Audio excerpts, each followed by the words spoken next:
এই গরমে তাপে পিপাসার জ্বালায় আর বাঁচি না। যদি একটু পানি দিতে তাহলে খেয়ে বাঁচতাম। তা দাও, তুমি টাকা বের করো।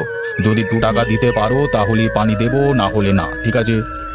কি বলিস রে বাবা, তোর এই কলের পানি খেতে হলেও আমাকে এখন টাকা দেওয়া লাগবে? মর তুই মর, তুই একটা বৃদ্ধ লোককে পানি খাওয়াতে গিয়ে টাকা চাস?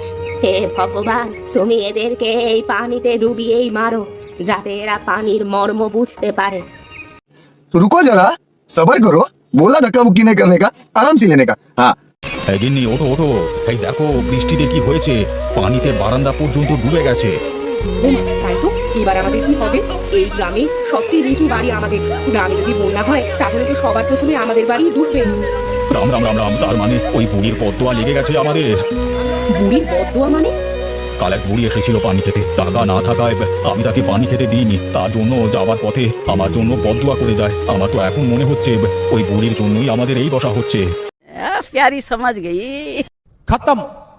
Bye bye, tata, goodbye, गया।